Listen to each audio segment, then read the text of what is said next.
So step 11, charge the battery. We don't need to worry about that. And step 12, we're going to need to sort out our servo. So we need to centralize our servo. So I'm not showing you that. There's many videos out there that shows you, but you just connect your receiver, connect your ESC, connect your radio gear up, get your servo centered by just moving the steering left and right a few times so it centralizes. So we've got our servos done. We also now need some components here. So the only thing that's different on this step, because I'm using a servo with the metal gears, I'm not going to be using BB1 or BC3s because they won't fit into that hole there. So I'm going to be using a machine screw, a 3mm machine screw that I have in my stock. We are going to use the P1, which is there. We are going to use the P3, the P4, and in my case P5, because that's the Futaba Tamiya head that fits onto the splines of my servo. So we need to install them like this and put this onto there.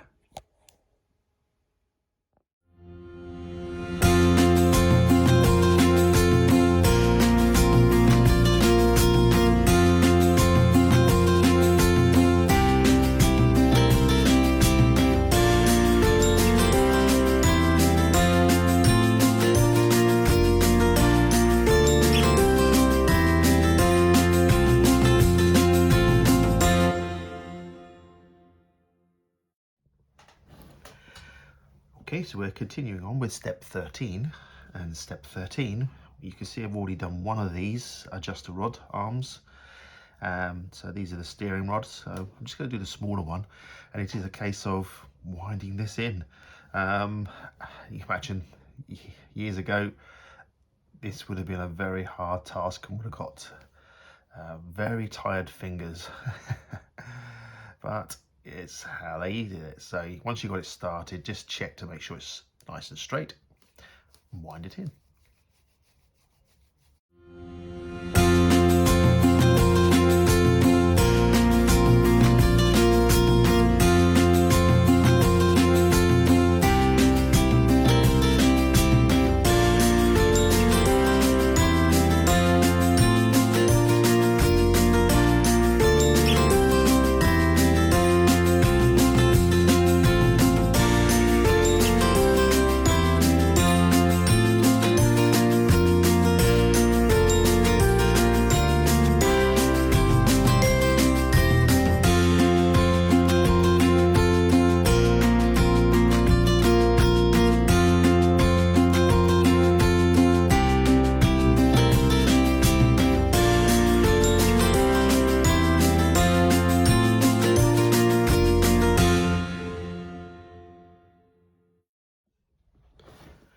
And also we need to take our 3x12mm self-tapping screws and our washers, like so.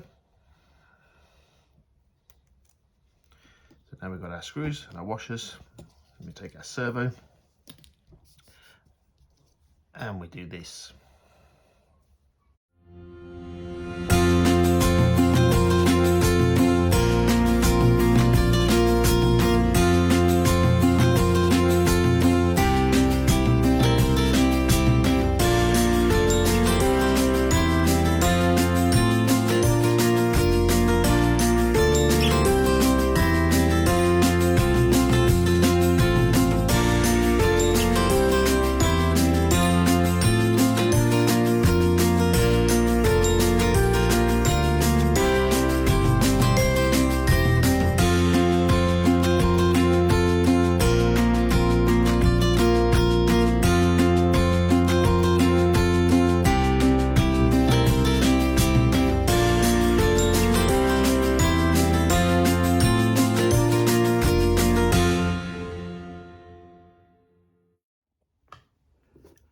Look where we are now. We're at step 14.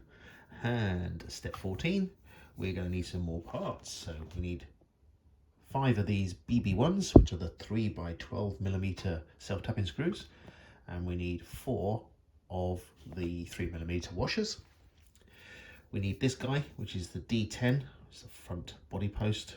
Just going to go in front of the chassis. We're going to need our servo assembly that we made, which is kind of going to go like that. Here we are. And we're going to need our chassis because we need to attach some of the screws to the bolts, to the sidebars that we put on earlier, and attach the servo in. Okay, let's get on with that. So here's our chassis, here's our servo, and as per the drawing, we can see that some of the screws are going to need these little washers on, so we may as well get those ready, because the ones which are going to go on to the servo and the ones that are going to attach to these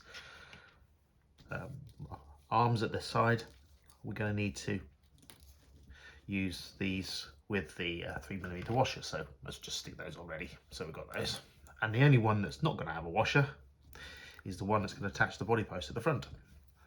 So yeah, there we go. So just quickly put all this on.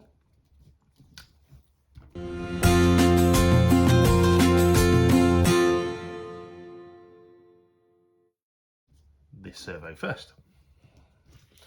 So our servo with our two servo arms, go through the middle there, out to the side, and you see your holes on the bottom of your posts are going to line up with these holes here and here. So you'll pop those in place. So I'm going to turn that over so that I can see it from underneath. Okay, and then just going to line that up. So you've got my left hand holding the servo in place, and I'm just going to find the holes. There we are. Okay, so once I found the holes, I'm going to use my screwdriver because it's magnetic. These Tamiya screwdrivers are very good. They've got the Japanese standard heads on them, so it makes them easy. There you go. So I'm going to find that hole there. That's that one. And then the same again on this one, because you can let go now. See?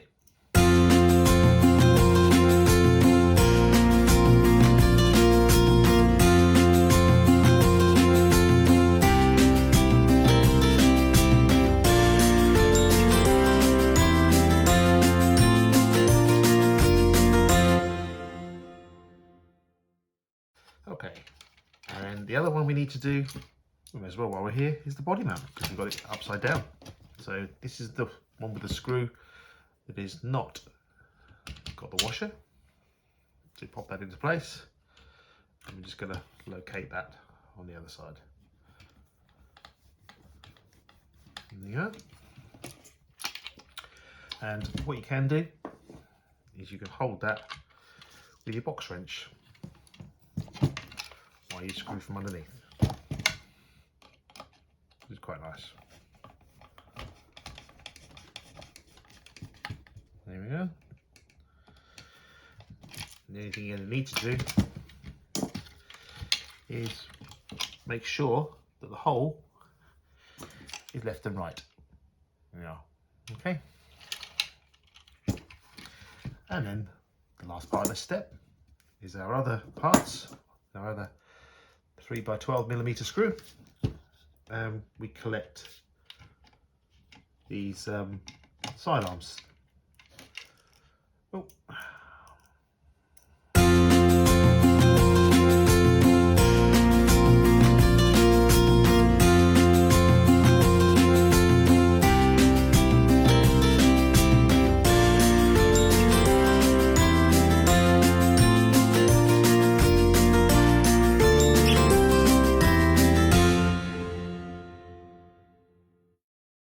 There we go. Step 14 now completed. Look at this. Starting to look like a Hornet chassis. So I've had to reel myself in a little bit here. Step 15 is where we're on.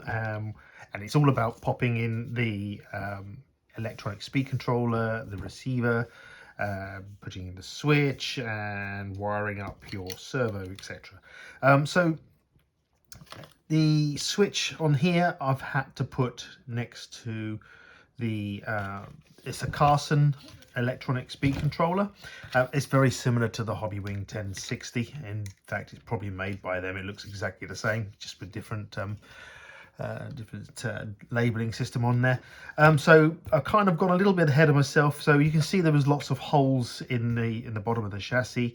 I've kind of made a plate, and I sprayed a plate, and I've stuck that plate using double-sided tape into the bottom, so it gives me a mounting plate for my electronic speed controller, which is going to go here, and I'm going to pop the receiver in here, and the switch will be actually on the electronic speed controller.